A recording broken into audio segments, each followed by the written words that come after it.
Hello मेरे प्यारे भाई, आप सब कैसे हो? आप सब मस्त होंगे। सभी को गुड मॉर्निंग, राम राम, सुप्रभात। सभी प्यारे भाइयों, मैं आप सभी का आपके अपने यूट्यूब चैनल मीणा जी स्टडी पॉइंट पर हार्दिक स्वागत करता हूं। डेली करंट अफेयर्स की क्लास में आप सभी का अभिनंदन है। करंट अफेयर्स पढ़ेंगे हम आज कितने तारीख की? 13 तारीख की, 13 अगस्त 2025 की करंट अफेयर्स अपन पढ़ने जा रहे हैं। तो देखिए, चलते हैं अपनी करंट अफेयर्स की तरफ, क्योंकि रेलवे एनटीपीसी हो चाहे कुछ कोई भी एग्जाम हो, उनमें करंट अफेयर्स भर भर के आ रहा है। ठीक है दोस्तों, तो चलते हैं अपने पहले पुरानी जो कल की करंट अफेयर्स थी उसकी एक नज़र मार लेते हैं एक झलक में।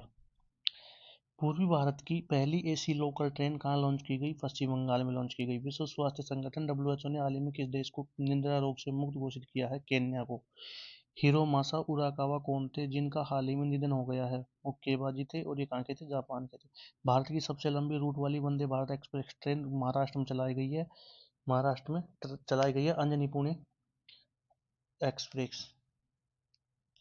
भारत के पहले पशु स्टेम सेल बायोटेक का उद्घाटन हैदराबाद में डॉक्टर जितेंद्र सिंह जी के द्वारा किया गया। भारत में 1 लाख करोड़ रुपए का कारोबार करने वाली पहली विविध गैर बैंकिंग वित्तीय कंपनी कौन बन गई है? केरल राज्य वित्तीय उद्यम।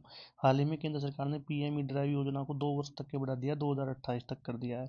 स्थानीय न्याय में महिलाओं को सशक्त बनाने के लिए अम्मा सम्मान दिवस नारी अदालत अम्मा सम्मान दिवस पर नारी अदालत की घोषणा की गई है। कहाँ की गई है?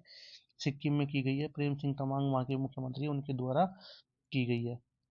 आगे चलते हैं। बौद्धिक असक्षमता वाले छात्रों के लिए एक राज्यव्यापी मानकीकृत पाठ्यक्रम शुरू करने वाला पहला राज्य महाराष्ट्र बन गया है। अंतर्राष्ट्रीय युवा दिवस हर साल 12 अगस्त को मनाया जाता है।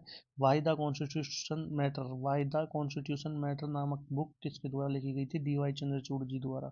एशियाई सर्फिंग चैंपियनशिप में ओपन पुरुष वर्ग पदक जीतने वाले भारतीय सर्पल बन गए, पहले भारतीय सर्पल बन गए रमेश बुद्धिहाल। रमेश बुद्धिहाल जी है जो पहले भारतीय सर्पल बन गए हैं। ये तमिलनाडु के महाबलीपुरम में हुआ था। आगे चलते हैं। 18वें अंतर्राष्ट्रीय खगोल एवं खगोल भौतिकी ओलंपियाड खगोल एवं खगोल भौतिकी ओलंपियाड का उद्घाटन कहाँ किया गया? भारत के मुंबई में किया गया है। ठीक है दोस्तों, ये 21 तारीख तक चलेगा। आज की करंट अफेयर्स की तरफ चलते हैं मेरे प्यारे दोस्तों। आइए, पहला क्वेश्चन क्या कहता है कि निम्न में से किस दिन विश्व हाथी दिवस मनाया जाता है? मेरे प्यारे साथियों, 12 अगस्त को विश्व हाथी दिवस मनाया जाता है। 12 अगस्त को विश्व हाथी दिवस मनाया जाता है। सफ़ेद हाथियों का देश थाईलैंड है। ठीक है ना। 12 अगस्त को क्या मनाया जाता है? विश्व हाथी दिवस मनाया जाता है। इसके बारे में अधिक जानकारी के लिए चर्चा करते हैं। विश्व हाथी दिवस हाथियों के संरक्षण के लिए एक अंतर्राष्ट्रीय जागरूकता कार्यक्रम है। 12 अगस्त 2012 को शुरू किया गया था। विश्व हाथी दिवस कब से मनाया जाता है? 2012 से मनाया जाता है। विश्व हाथी दिवस की स्थापना 12 अगस्त 2012 को कनाडा की पैट्रिशिया सिम्स ऑफ थाईलैंड की महारानी श्रीकित की पहल एलिफेंट रिट्रोडक्शन फाउंडेशन ऑफ थाईलैंड द्वारा संयुक्त रूप से की गई थी। तब से पैट्रिशिया सिम्स विश्व हाथी दिवस का नेतृत्व करती आ रही है। कौन नेतृत्व करती आ रही है? पैट्रिशिया सिम्स विश्व हाथी दिवस का नेतृत्व करती आ रही है।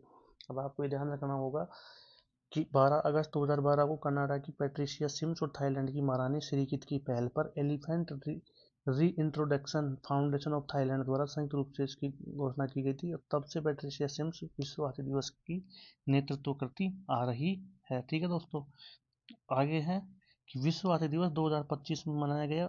ठीक है, इसकी विषय क्या है? हृदय स्पर्शीय क्या है कि मात्र सत्तात्मक महिलाएं और स्मृतियां हाथियों के भावनात्मक जीवन के प्रति एक शक्तिशाली श्रद्धांजलि है। मात्र सत्तात्मक की महिलाएं और स्मृतियां हाथियों के भावनात्मक जीवन के प्रति क्या है? शक्तिशाली श्रद्धांजलि है। उन मात्र सत्तात्मक महिलाओं की बुद्धिमत्ता के प्रति जो नेतृत्व करती है, याद रखती है, रक्षा करती है और मार्गदर्शन करती है। 2025 की क्या है? ये थीम है, विषय है 2025 का विश्व हाथी दिवस का। ठीक है, मात्र सत्तात्मक महिलाएं और स्मृतियां हाथियों के भावनात्मक जीवन के प्रति एक शक्तिशाली श्रद्धांजलि। तो इसका राइट आंसर क्या है दोस्तों? इसका राइट आंसर है ऑप्शन नंबर डी, 12 अगस्त को विश्व हाथी दिवस मनाया गया। अगले क्वेश्चन की तरफ चलते हैं। अगला क्वेश्चन कहता है कि निम्न में से किस राज्य में रक्षा मंत्री राजनाथ सिंह द्वारा ब्रह्मा नामक 1800 करोड़ रुपए की रेल फैक्ट्री की आधारशिला रखी गई है? 1800 करोड़ रुपए की रेल फैक्ट्री है। क्या है ये? रेल फैक्ट्री है। और इसका उद्घाटन रेल मंत्री ने ना करके रक्षा मंत्री ने किया है, डिफेंस मिनिस्टर ने किया है, रक्षा मंत्री जी ने किया है। रक्षा मंत्री जी कौन है? राजनाथ सिंह जी हैं, इन्होंने किया है। और ये कितने का प्रोजेक्ट है? 1800 करोड़ का प्रोजेक्ट। और इसका नाम क्या है? ब्रह्मा नामक फैक्ट्री। क्या? ब्रह्मा नामक रेल फैक्ट्री बनाई गई है। ये कहाँ बनाई गई है? मध्य प्रदेश के भोपाल के एक छोटे से गांव में बनाई गई है। कहाँ बनाई गई है? मध्य प्रदेश के भोपाल के छोटे से गांव में बनाई गई है। देखिए, देश के रक्षा मंत्री राजनाथ सिंह ने रविवार को रायसेन के उमरिया गांव, कहाँ पे? रायसेन, मध्य प्रदेश, भोपाल के रायसेन के उमरिया गांव, रायसेन के उमरिया गांव में 1800 करोड़ रुपए की प्रोजेक्ट रेल फैक्ट्री बनाई गई है। कंपनी भारत अर्थ मूवर्स लिमिटेड, भारत अर्थ मूवर्स लिमिटेड जो रक्षा मंत्रालय की कंपनी है, कौन सी? भारत अर्थ मूवर्स लिमिटेड है, ये इस फैक्ट्री को बनाएगी। कि rail hub for manufacturing unit Brahma, Brahma का शिलान्यास किया गया है, जो 1800 करोड़ की रेल कोच फैक्ट्री करीब 148 एकड़ में फैली हुई है। क्या है ये? रेल कोच फैक्ट्री है, 148 एकड़ में फैली हुई है। और Bharat earth moving limited company इसको बनाएगी और ब्रह्मा नाम इसको दिया गया है। ठीक है दोस्तों, आगे चलते हैं, अगले क्वेश्चन की तरफ चलते हैं। अगला क्वेश्चन क्या कहता है कि अंडर 19 एशियाई मुक्केबाजी चैंपियनशिप 2025 कहाँ आयोजित की गई, जिसमें भारतीय मुक्केबाज निशा ने स्वर्ण पदक जीता। भारतीय मुक्केबाज निशा ने क्या जीता? इसमें गोल्ड मेडल जीता है। और ये क्या हुई है? बैंकॉक, थाईलैंड की राजधानी बैंकॉक में क्या कहाँ हुई है? अंडर 19 एशियाई मुक्केबाजी चैंपियनशिप हुई है। ठीक है, आगे चलते हैं इसके बारे में। युवा भारतीय मुक्केबाज निशा और मुस्कान ने अपने कौशल का शानदार प्रदर्शन करते हुए रविवार को यहाँ अंडर 19 एशिया मुक्केबाजी चैंपियनशिप में महिला वर्ग में स्वर्ण पदक जीते हैं। वहाँ राहुल ने पुरुष वर्ग में शीर्ष स्थान हासिल किया है। किस किस ने जीते हैं? निशा, मुस्कान और राहुल ने मैन के रूप में, और मुस्कान और निशा ने फीमेल के रूप में यहाँ पे स्वर्ण पदक जीते हैं। भारत ने इस तरह टूर्नामेंट के अंडर 19 वर्ग में अपना अभियान 14 पदकों के साथ खत्म किया। भारतीय मुक्केबाजों ने 3 स्वर्ण पदक के अलावा 7 रजत और 4 कांस्य पदक भी जीते हैं। देखिए, इसकी पूरी थ्योरी क्या है कि अंडर 19 मुक्केबाजी चैंपियनशिप निशा, मुस्कान और राहुल तीनों ने गोल्ड मेडल जीते हैं। ठीक है, 14 मेडल टोटल आए हैं। ठीक है, और कहाँ हुई है? ये बैंकॉक में हुई है। अगले क्वेश्चन की तरफ चलते हैं। अगला क्वेश्चन क्या कहता है कि निम्न में से किस राज्य में 13 अगस्त को देशभक्त दिवस मनाया गया? क्या मनाया गया? देशभक्त दिवस। और ये देशभक्त दिवस मनाने की क्या जरूरत पड़ी? क्योंकि अंग्रेजों के खिलाफ इसमें लड़ाई करी, और क्या थे? अंग्रेजी कमांडर थे एक मणिपुर के। मणिपुर ब्रिटिश राज का एक स्वतंत्र राज्य और रियासत था। मणिपुर है जो ब्रिटिश राज्य का एक स्वतंत्र राज्य और रियासत था, जहाँ के सेनापतियों को आंग्ल मणिपुर युद्ध में भाग लेने के कारण फांसी पर लटका दिया गया था। जहाँ के सेनापति है जो आंग्ल मणिपुर जो युद्ध हुआ था उसमें भाग ले लिया था, तो उनको क्या कर दिया था? फांसी पर लटका दिया था। और इसी बलिदान की याद में मणिपुर में हर साल 13 अगस्त को देशभक्ति दिवस मनाया जाता है, जिस दिन राज्य में सार्वजनिक अवकाश घोषित रहता है।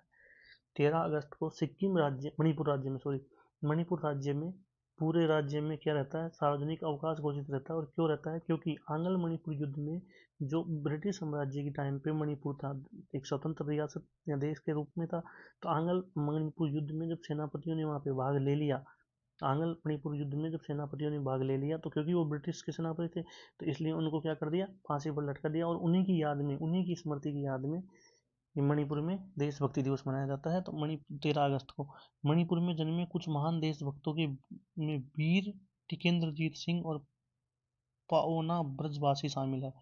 वीर टिकेंद्रजीत सिंह और पाओना ब्रजवासी। वीर टिकेंद्र सिंह मणिपुर के राजकुमार थे और उन्हें मणिपुर का शेर भी कहा जाता है। मणिपुर का शेर किसे कहा जाता है? वीर टिकेंद्रजीत को, जिन्होंने भारतीय स्वतंत्रता संग्राम में प्राणों की आहुति दी। वीर टिकेंद्रजीत सिंह मणिपुर के राष्ट्रीय नायक थे और म्यांमार से आने वाली ब्रिटिश टुकड़ी के खिलाफ 1891 के अंतिम आंग्ल मणिपुर युद्ध में मणिपुरी सेना के क्या थे? कमांडर थे। तो इन्होंने क्या किया था? मणिपुर में जो आंग्ल आ रहे थे, अंग्रेज जो आ रहे थे, उनके खिलाफ क्या किया था? इन्होंने युद्ध किया था। ठीक है ना, टिकेंद्रजीत सिंह और पाओना ब्रजवासी। तो इसका राइट आंसर क्या हो जाएगा? मणिपुर। ऑप्शन डी मणिपुर इसका राइट आंसर है। मणिपुर में देशभक्ति दिवस मनाया जाता है, 13 अगस्त को मनाया जाता है। ठीक है, और सार्वजनिक अवकाश रहता है यहाँ पे राज्य में। अगले क्वेश्चन की तरफ चलते हैं। अगला क्वेश्चन है कि निम्न में से किस विधानसभा में विद्यालय शुल्क वृद्धि पर अभिभावकों को वीटो पारित किया गया है?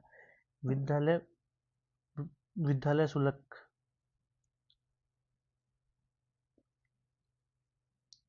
विद्यालय शुल्क में वृद्धि के लिए अभिभावकों को वीटो पावर दिया गया है।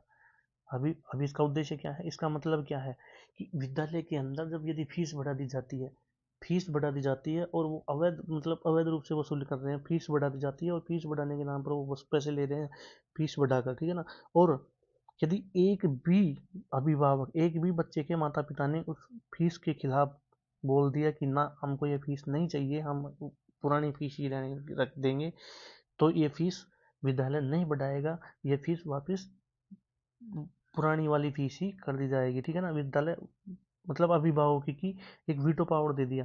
जैसे कि यूएन में वीटो पावर होता है ना, कि एक भी आदमी वीटो लगा देता है तो वो क्या होता था, प्रस्ताव धराशायी होता था। तो उसी प्रकार से विद्यालय में भी जब शुल्क बढ़ाई जाएगी और एक भी बच्चे के अभिभावक यदि इसमें वीटो लगा देंगे कि हाँ हमें ये नहीं चाहिए, तो ये क्या हो जाएगी, फीस नहीं बढ़ेगी। तो ये कहाँ पारित किया है?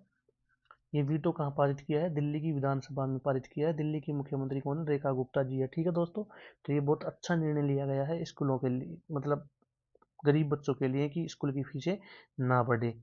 इसके बारे में और विस्तार से चर्चा करते हैं। तो देखिए, दिल्ली विधानसभा ने स्कूल फीस विनिमय अधिनियम 2025 पारित कर दिया है, जो फीस वृद्धि से संबंधित निर्णयों में अभिभावकों को वीटो शक्ति प्रदान करता है, जिससे यह सुनिश्चित होता है कि स्कूल प्रबंधक एक तरफा फीस वृद्धि नहीं कर सकता है।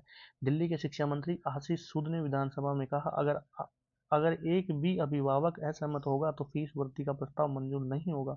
उनके पास वीटो पावर होगी और प्रबंधन अपना फैसला एक तरफा नहीं थोप सकता है, ठीक है दोस्तों।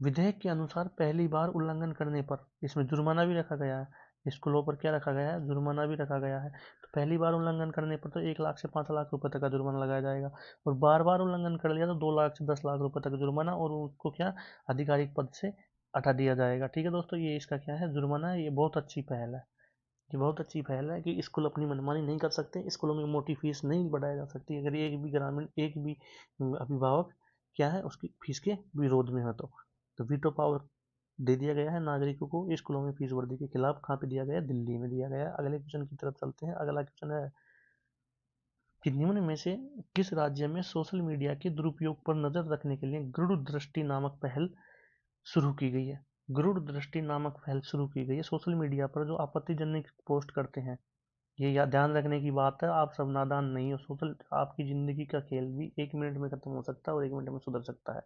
सोशल मीडिया पर अब आज, क्योंकि आजकल का दौर सोशल मीडिया पर कुछ भी डालते हो तुरंत वायरल होता है। कहीं भीड़ होती है, कहीं कहीं दंगे होते हैं, कहीं प्रसार कुछ और होता है, कहीं कुछ और होता है। इसका नेगेटिव प्रभाव पड़ता है, नेगेटिव असर आता है, ठीक है ना।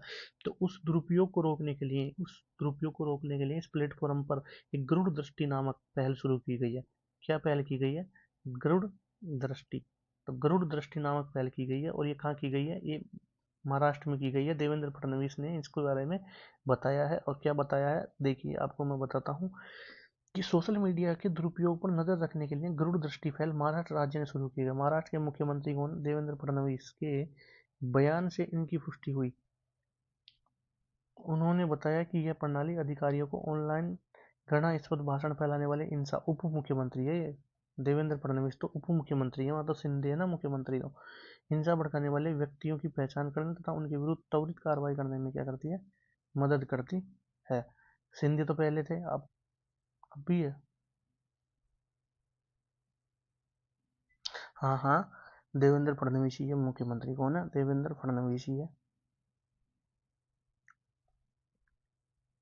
देवेंद्र फडणवीस। शिंदे तो पहले थे, जब वो उसको तोड़कर, पार्टी को तोड़कर लाए थे, शिवसेना को तोड़कर लाए थे, उस टाइम बनाए गए थे, ठीक है ना। अब तो देवेंद्र फडणवीस जी है। तो इन्होंने गरुड़ दृष्टि ऐप, गरुड़ दृष्टि क्या की है, पहल शुरू की गई है। सोशल मीडिया पर जो दुरुपयोग करते हैं, हिंसा भड़काने वाले बयानबाजी करते हैं, अनर्गल बातें करते हैं, उनको रोकने के लिए महाराष्ट्र सरकार ने ये निर्णय लिया है, ठीक है दोस्तों। गरुड़ दृष्टि ऐप, गरुड़ दृष्टि पहल शुरू की गई है जो सोशल मीडिया पर दुरुपयोग करने वालों के खिलाफ। अगले क्वेश्चन की ओर चलते हैं। अगला क्वेश्चन क्या कहता है? अगला क्वेश्चन कहता है कि यूनाइटेड नेशन डेवलपमेंट प्रोग्राम के तहत कितने इक्वेटर पुरस्कार 2025 में घोषणा की गई है? United nation development programme UNDP के तहत कितने इक्वेटर पुरस्कार की घोषणा की गई है? यूएनडीपी 2025 के इक्वेटर पुरस्कार की घोषणा कर दी गई है और इसके तहत में कितने किए गए हैं? 10। संयुक्त राष्ट्र देखिए संयुक्त राष्ट्र विकास कार्यक्रम यूएनडीपी ने 10 इक्वेटर पुरस्कार 2025 विजेताओं की घोषणा की है। ये पुरस्कार सतत विकास के लिए सामुदायिक आधारित प्रकृति आधारित समाधानों को मान्यता देने वाले विजेताओं का चयन 103 देशों से किया गया है। 103 देशों से 10 इक्वेटर पुरस्कार दिए गए हैं। भारत की एक महिला नेतृत्व वाली पहल बीबी फातिमा स्व सहायता संघ को संयुक्त राष्ट्र का इक्वेटर पुरस्कार 2025 मिला है। सबसे इम्पोर्टेंट क्वेश्चन तो ये है कि भारत की कौन सी महिला नेतृत्व वाली पहल को बीबी फातिमा स्व सहायता संघ को संयुक्त राष्ट्र का इक्वेटर पुरस्कार मिला है। यह पुरस्कार पर्यावरण संरक्षण और टिकाऊ विकास के लिए काम करने वाले समुदाय को यूएन द्वारा इक्वेटर पुरस्कार दिया गया है। यूनाइटेड नेशन डेवलपमेंट प्रोग्राम के तहत इक्वेटर पुरस्कार 2025 की घोषणा की गई है। इसमें भारतीय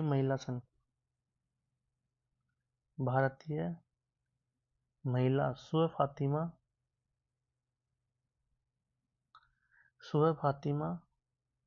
एवं कौन सा संघ है ये? स्वयं फातिमा संघ, फातिमा एवं सहायता संघ, स्वयं फातिमा एवं सहायता संघ, स्वयं फातिमा एवं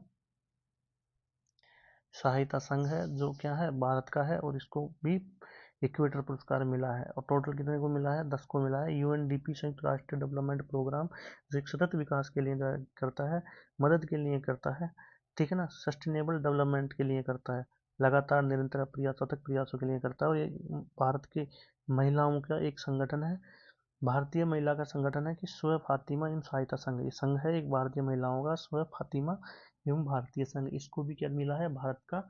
भारत की ओर से इक्वेटर पुरस्कार दिया गया है, इसको भी यूएनडीपी की तहत, ठीक है। महिला नेतृत्व वाली टुकड़ी है ये बीबी फातिमा स्व सहायता संघ। 2025 का संयुक्त राष्ट्र का इक्वेटर पुरस्कार मिला है। ये क्वेश्चन बहुत इंपॉर्टेंट है, क्वेश्चन छपेगा, ठीक है ना। देखिए, निम्न में से किस राज्य में भारतीय सेना ने सूर्य द्रोणनाथन 2025 नामक ड्रोन प्रतियोगिता शुरू की गई है? सूर्य द्रोणनाथन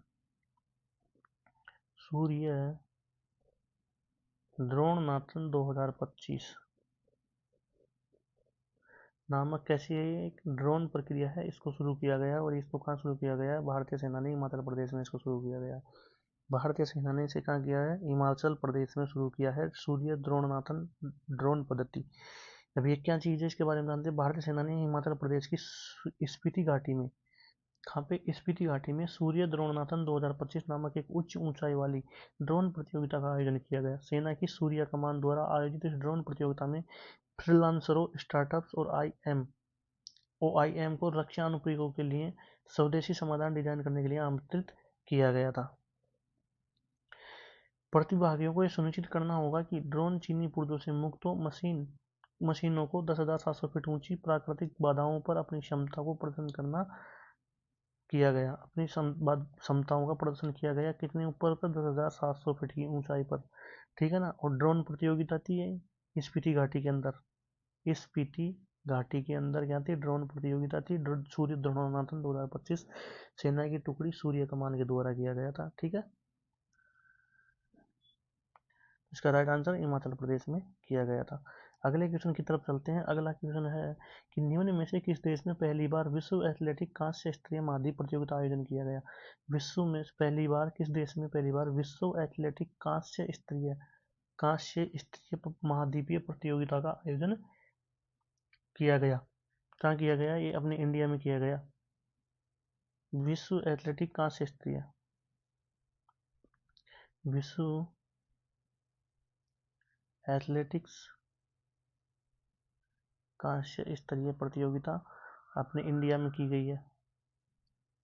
महाद्वीपीय प्रतियोगिता का आयोजन कहाँ किया गया है? भारत में किया गया है। ये क्या चीज़ है? पहली बार हुआ इसका आयोजन। क्या है इसका आयोजन? पहली बार विश्व एथलेटिक कांस्य स्तरीय महाद्वीप प्रतियोगिता का भारत में आयोजन किया गया है। विश्व एथलेटिक कांस्य स्तरीय महाद्वीपीय प्रतियोगिता पहली बार भारत के भुवनेश्वर में आयोजित की गई है। यह प्रतियोगिता भुवनेश्वर के कलिंगा स्टेडियम में आयोजित की गई थी। इस प्रतियोगिता में 17 देशों के 160 एथलीटों ने क्या लिया था? भाग लिया था। निम्न में से किस देश में पहली बार विश्व एथलेटिक कांस्य स्तरीय महाद्वीप प्रतियोगिता भारत में की गई है। ठीक है ना, कहाँ की गई है? भारत में की गई है, अपने इंडिया में की गई है। और इंडिया में भी कहाँ पे? भुवनेश्वर में कलिंगा जो स्टेडियम है वहाँ पे की गई है। ठीक है। विश्व एथलेटिक्स कांस्य स्तरीय महाद्वीप प्रतियोगिता, विश्व एथलेटिक कांस्य स्तरीय महाद्वीप प्रतियोगिता भारत में की गई है, भुवनेश्वर में की गई है। ठीक है प्यारे साथियों, आगे की ओर चलते हैं। कलिंगा स्टेडियम में की गई है।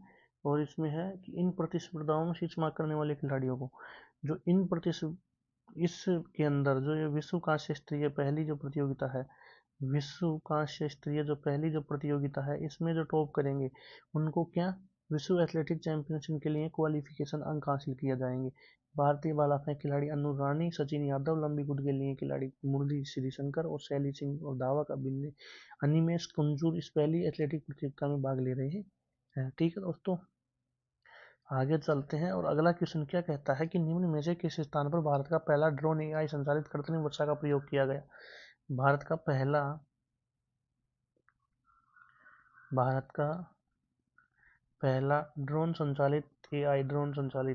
एआई ड्रोन संचालित द्वारा कृत्रिम वर्षा का प्रयोग किया गया था जयपुर के जमुआ रामगढ़ बांध में।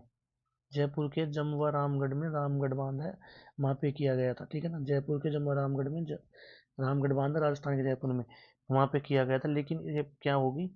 काम नहीं आए, तकनीकी खराबी होगी। साइंस है तो साइंस में प्रयोग फेल हो सकते हैं, लेकिन साइंस कभी झूठी नहीं होगी। यदि उस पर प्रयास किए जाएंगे तो दोबारा कृत्रिम बारिश हो सकती है। ठीक है दोस्तों, तो बारिश तो करवाई जाएगी, ये तो फिक्स है कि साइंस कभी झूठा नहीं होता। लेकिन उसमें कुछ तकनीकी खामियां आ गई, इस वजह से बारिश नहीं हो पाई कल की तारीख में। ठीक है दोस्तों, ये फेल हो गया जुगाड़ मतलब उनका। अगले क्वेश्चन की तरफ चलते हैं कि निम्न में से किस दिन भारतीय अंतरिक्ष कार्यक्रम के जनक विक्रम साराभाई की 106वीं जयंती मनाई गई? अंतरिक्ष के जनक विक्रम साराभाई की जयंती 12 अगस्त को मनाई गई। 12 अगस्त 1919 को ये जन्मे थे। नहीं, हाँ, 12 अगस्त 1919 को 1919 को हुआ था इनका जन्म। 12 अगस्त 1919 को ये जन्मे थे। विक्रम साराभाई की 106वीं जयंती 12 अगस्त 2025 को मनाई गई। 106वीं जयंती। विक्रम साराभाई अंतरिक्ष के जनक माने जाते हैं। क्या अंतरिक्ष के जनक है? विक्रम साराभाई अंतरिक्ष के जनक है। इसरो हो, चाहे अंतरिक्ष में कोई भी काम हो, इनको विक्रम साराभाई ही भारत में अंतरिक्ष के जनकदाता कहलाते हैं। भारत में अंतरिक्ष के जनकदाता कौन कहलाते हैं? विक्रम साराभाई कहलाते हैं। 12 अगस्त को इनकी क्या 106वीं जयंती मनाई गई थी। 12 अगस्त 1919 को इनका जन्म हुआ था। ठीक है दोस्तों, और इनको पद्म भूषण कब मिला है?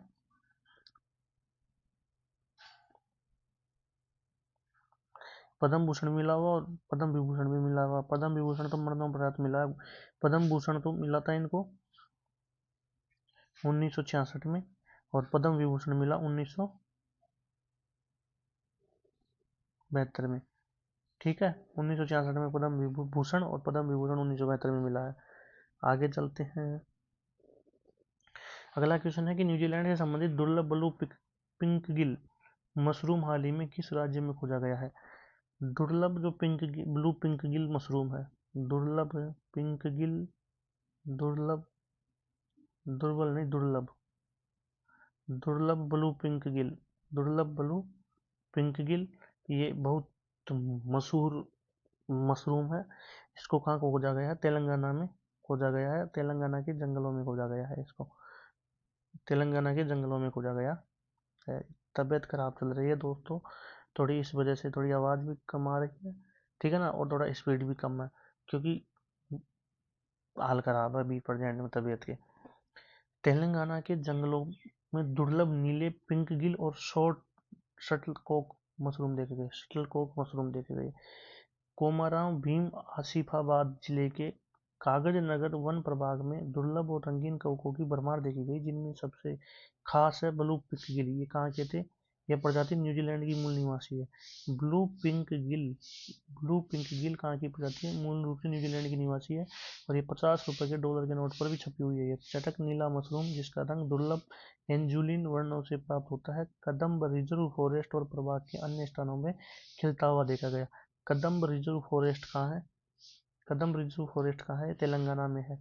कदम रिजर्व फॉरेस्ट तेलंगाना में है। यहाँ पे क्या देखा गया है? ब्लू पिंक गिल मशरूम देखा गया है। ये blue pink Gill mushroom New Zealand का मूल निवासी है और ये 50 न्यूजीलैंड के 50 रुपए के नोट पर भी है, 50 डॉलर के नोट पर भी छपा हुआ है। एक अलग खोज में उस्मानिया विश्वविद्यालय के शोधकर्ताओं ने कवक टाइगर रिजर्व में दुर्लभ शटलकॉक मशरूम खोजा गया था। शटलकॉक मशरूम क्लेथ्रस डेलिकेटस नामक मशरूम भी खोजा गया था उस्मानिया विश्वविद्यालय के शोधकर्ताओं ने। कवल टाइगर पे कंदब रिजर्व फॉरेस्ट कहाँ है? तेलंगाना में। कवल टाइगर रिजर्व में क्या खोजा गया? शटलकॉक मशरूम खोजा गया। ठीक है, आगे चलते हैं आज के अंतिम क्वेश्चन की तरफ। आज का अंतिम क्वेश्चन है कि सीमा सुरक्षा बल ने निम्न में से किस राज्य में सीमा पर स्वतंत्रता से पहले ऑपरेशन अलर्ट शुरू किया गया है? Operation alert BSF border security force, जो राजस्थान के जैसलमेर में स्थित है। जैसलमेर बाड़मेर उधर जो बॉर्डर एरिया है उसमें है। और वहाँ पे 15 अगस्त को देखते हुए पाकिस्तानी घुसपैठ या फिर कोई भी और भी अन्य गतिविधियों को देखते हुए राजस्थान की सीमा पर क्या कर दिया है? अलर्ट जारी कर दिया गया है। स्वतंत्रता दिवस पर पहले ऑपरेशन अलर्ट कौन शुरू करती है? BSF करती है, जो बॉर्डर सिक्योरिटी फोर्स है, बॉर्डर सीमा सुरक्षा बल है। ये इसको क्या करता है? जारी करता है, ऑपरेशन अलर्ट शुरू करता है, जो राजस्थान की बॉर्डर पर होता है। ठीक है दोस्तों, आज के लिए इतना ही। आज के लिए आप सबको इतना ही। ठीक है ना, ये था सीमा सुरक्षा बल। BSF ने स्वतंत्रता दिवस से पहले पाकिस्तान के साथ राजस्थान सीमा पर ऑपरेशन अलर्ट शुरू कर दिया। ऐसे सुरक्षा उपायों को बढ़ाने के लिए किसी भी संभावित घुसपैठिक प्रयास को रोकने के लिए किया गया है। ठीक है मेरे प्यारे साथियों, ऑपरेशन अलर्ट राजस्थान BSF और बॉर्डर सिक्योरिटी फोर्स ही करती है। तो ये 13 अगस्त की करंट अफेयर्स होगी आपकी सभी की। तो मेरे प्यारे साथियों, आप सबको थैंक यू जो आपने मेरा साथ दिया। थैंक यू मेरे प्यारे साथियों, आप क्लास को लाइक कीजिए। ठीक है ना, शेयर दबा के शेयर कीजिए साथियों। और क्या है कि तबीयत खराब है, इस वजह से थोड़ी आवाज़ में धीमी है और थोड़ा इतना फास्ट वो नहीं हो पा रहा, थोड़ी क्लास भी लंबी बन रही है। तबीयत थोड़ी डाउन है ज़्यादा ही कुछ, इस वजह से। ठीक है ना, अभी भी टैबलेट लेके क्लास बनाई है। तो सभी को थैंक यू, राम राम। और चैनल को सब्सक्राइब कीजिए और लाइक कीजिए, शेयर कीजिए, कमेंट कीजिए और दबा के शेयर करो। सभी को थैंक यू एक बार फिर से। आपका दिन शुभ हो, मंगलमय हो। जय हिंद।